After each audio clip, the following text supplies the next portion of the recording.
Kamere azui moi c'est un musicien mais mieux tina seni va poser candidature. Mounio so yebi. Moi si na abali. Mais abalié na ba condition nini? Expérience. Oyo memba abomi batu awa. Na ville kuna.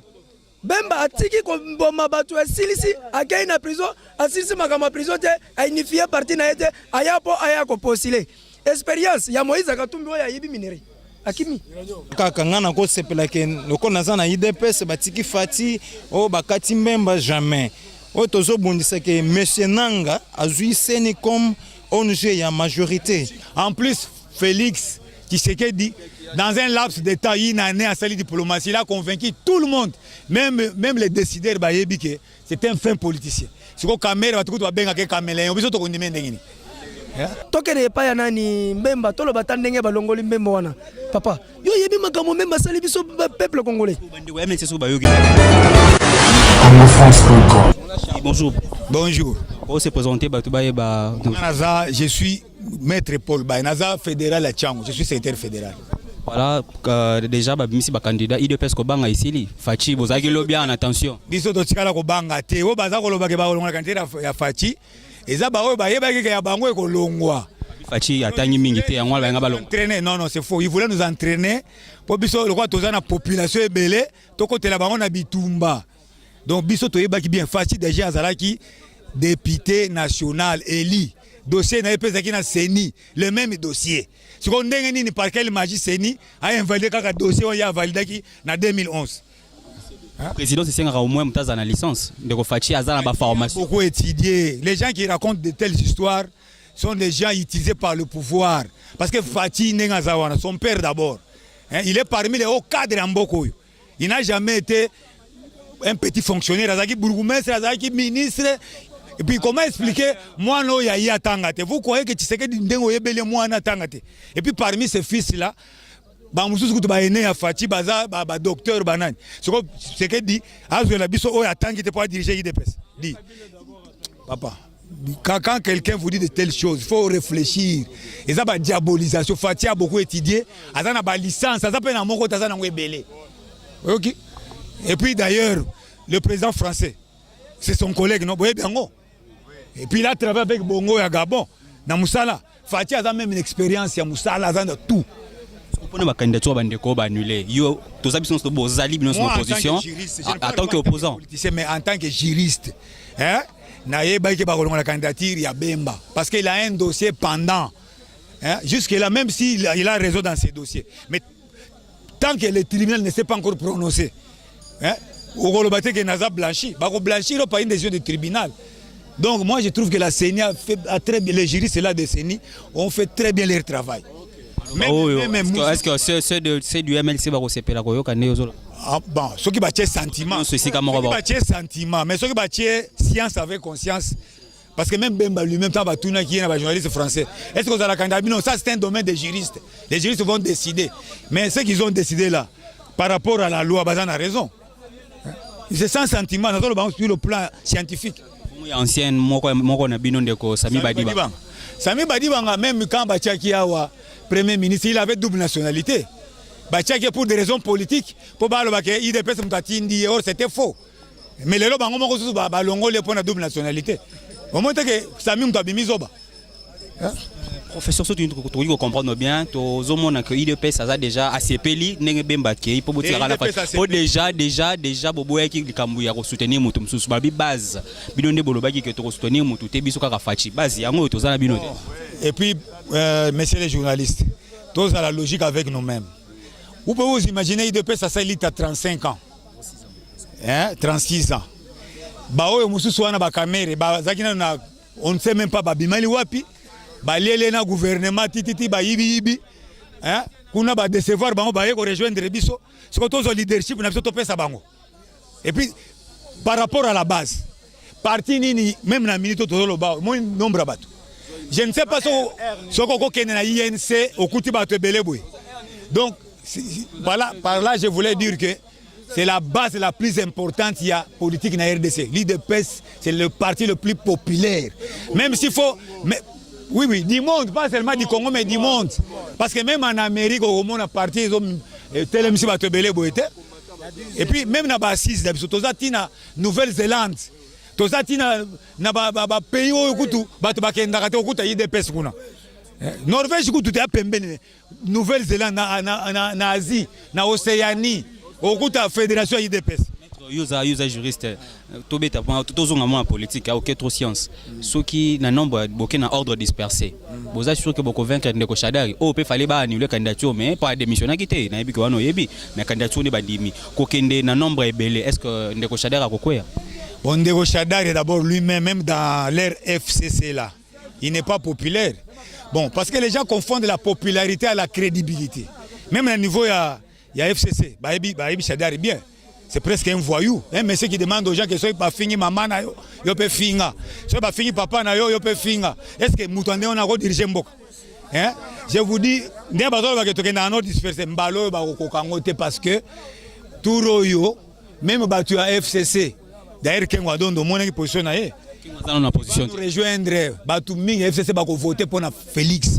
FCC a déjà et Panzani déjà pour Batoumi va se payer na Mutuna Banwana et puis va taper na Batute et il compte sur la machine à voter mais bientôt tous ça l'effort machine à voter kozala élagué ba ko longolango et puis si faut même aller que nanga longwa ko longwa Mutuna suka soki lelo yo ba kambi ya ba parti na bino ba poni exemple ndeko Kamere azala représenter base ko sala ba ko ponele na critère nini biso d'abord nous sommes très populaires plus que tout le monde en plus Félix qui s'est dit dans un laps de temps, il a né à sa diplomatie, il a convaincu tout le monde, même les décideurs, c'était un fin politicien. C'est que Kamere va tout bien que Kamere, on peut tout connaître.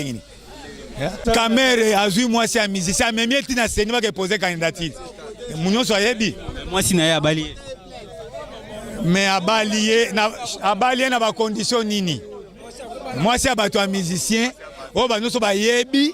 Et puis a outi ko pas musicien mais Aouti et pas ya Didi Kinwani donc tala na biloko bongo vraiment au diriger Mboka hein Mbote on s'est présenté balandi ba yeba nani ozali ngai komona ngai eza Mike Mukandila aza président ya ba motocycliste na Funa ndeko ba candidature e bimit sikoyo lelo yo IDPS a sepeli IDPS akose banga ici te biso atandenge ezalaki bongo bayebaki bien que soki tolingi tokata candidature ya Fachi tokoluka makambo po IDPS eza parti populaire pe parti oyo ya eza espoir ya ba congolais donc okokata biso na ndenga ke okokuta biso na likambo nini tozalaki bien valable vous avez préparé mon boulot que soki bakati Fachi mobu donc mboka ezika kaka moto epela kasi soki tomoni ke yo oza na raison na yo ke tomoni ba juge moko boye baza contre yo biso bato toza na sima na yo tokosala nini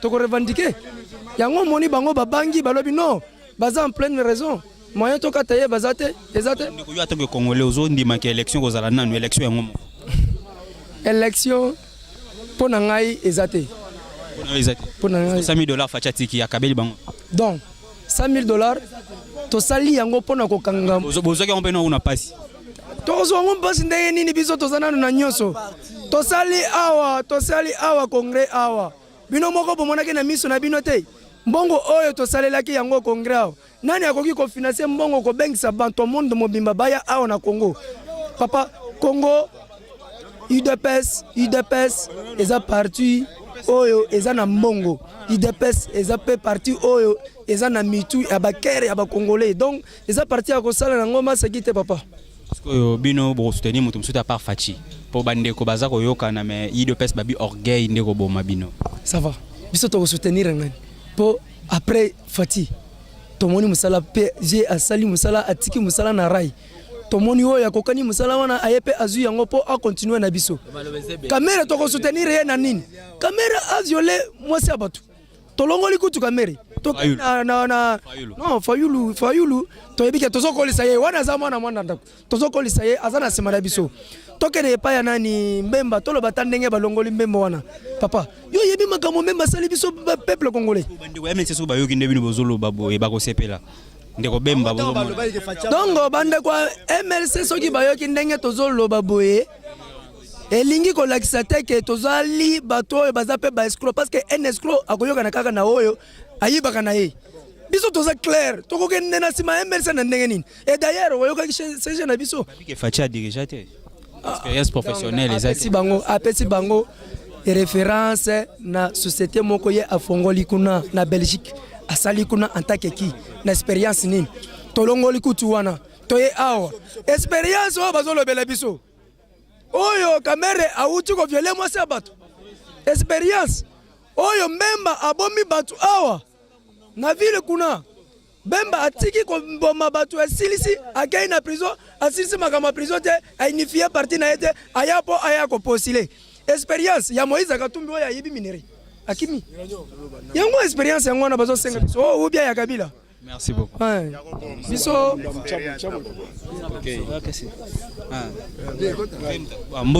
Mbote papa. La caméra aussi présenté ndeko bazolanda o libanda ya mboka bayeba. Nakomonanga Arnold Badjinabi navana na ma campagne. Imagine toi la longwa de ma campagne tia dans la foutera mambo à transport na ya wa pona biki on ça mobulu. Di bombalo. Non, combattant za mobulu te. Combattant za moto ya ordre. Combattant za moto par loko so mbongo ta mutema okita. Po na minute zo bunda tozo pouvoir na biso. O papa na biso ava kufa la kaka biso ke pouvoir Kabila et rekoma na moment rekoma na balabala. Et kotikala bino ne ba combattant boye bane ya roboto la pouvoir na nobo songo. Na minute zo bunda po zo pouvoir na biso tozo na maboko. Na mukuti bino na siangwa ko banga esilia po lobby déjà pour se préparer qui soki bakati fachi bo zik sala mboka. Non, il ko banga te za kanda. Kanda pourquoi? Pour leader na biso ayi maboko pembe. Atikala ni koyiba na Kabila, atikala ni komeane sikata na ngana mona nenga ta nenga ndoto. Etika ko sala mate, aviola pété. Mwana batu aza mwana ndaku akoli na politique. Atangi classe na yeti le années le loboy. Donc tu as dit na kanda, il a quitté que to kala to tumba no, il a kanda. Pour bateau toujours basara toujours qui sont comme dans la période d'aboué baluka toujours koyiba victoire à peuple congolais mais cette fois-ci to fongola ki ba misu peuple congolais qui veiller pour na minute to baraki ba on dit là qui est pour pouvoir à peuple congolais ba yiba ngote ba meka koyiba ngote tour donc obino bozomo déjà Fachi président aza déjà organisé aza déjà président asa na adversaire te poteuse vide donc sortir donc poteuse vide adversaire azate Toko song sa Kabila yemoko. La machine à voter Fachi. Toko ki ko song sa Kabila yemoko. Tolongoli Shadari. Pour Kabila na mboko tika gagner l'élection te. Eza depuis 2006 2011. A déjà mboko yo na Manduki. Na Kibandi. Atika gagner l'élection na mboko te. Kabila rozonga lisusu toko gagner sous na Fachi. Donc ba opposant mususu bazami ke Fachi les grands ngolo. Non, côté la Fachi te, ta la IDPS. IDPS c'est un grand parti. Ils ont la popularité à Makassi. IDPS c'est partout. N'a pas fait fois République. Place il peut perdre des athées. IDPS c'est allé. IDPS c'est partout. Donc tu as la Félix T. Tu as la partie Oyo Félix a géré. Hein? Les autres roses par exemple il y a Emmanuel Macron par exemple, na président Angola. Président Angola Otto Longwa. Edouard dos Santos. Ayebi politique Makassi. Mais le président France Maliko na bon pourquoi? Pour diriger pays France. Donc, tu as la moutouté, tu as l'euro moutaro dirigé. C'est ça le problème. Moi, de la fin, relancer na bande konoso IDPS au bazola non monde entier. Bon, mot de la fin, la bande konoso, il y a IDPS, na peuple congolais au bazar partout. Victoire na biso toujours dans la maboko l'euro alboso, il y a mi balé, toujours 5 arabes à la calme. Biso toujours de guerre na bino pebo soutenir biso à 100%. Na o 5 appel unité opposition. Na minute yo bitumbe bandi. To ana posé la division té. To ana posé to sangana. To zala eloro moko. Ozomona kolongola Bemba eza te sali biso esengote. Po azopoza le roi opoza nyoso. Ozomona mais na minute yo tozobunda biso nyosu to luka neni ya kolongola pouvoir na maboko étranger et en maboko appel le congolais. Merci beaucoup ndeko. Ndeko Mbote. Aussi présenté par Lanziba Eba.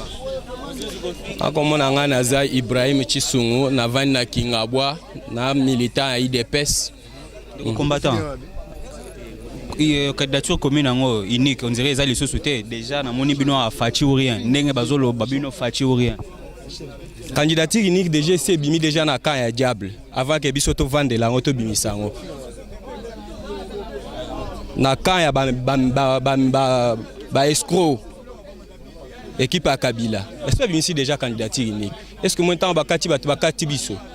tozana balinga bakata bino bakoka te bakata critère na ndeni critère nini ya mabe biso tozana fachi diplôme kutu ekokaki nanu te babi utu expérience professionnelle au moins 5 ans à sala te batuna na ba collègue na oyo atanga na bango ya liboso eza Emmanuel Macron président français ya mibaleza mwana nani Alpha Condé mwana Théodore Biange matangi na bato minene wana ezaka biloba lo bato ba flatter kabila po bazwaka ba poste donc mona yo na kanisi question moko le so élection za te base yi de place yo moko ya base aux alliés réaction amino aux alliés te élection to bige aux alliés to que transition transition abiso to aux affaires politiques sans Kabila le président Félix premier ministre Kabila président et bandana ndeni oya sali koki aza mandat aux président ndeni donc biso ata to lali pongi to battre na élection yo yebi frappe à battre na élection bandi lelo te bandi na yemoko héros national donc biso to sala continuité à héros national donc ba plein wana donc échanger te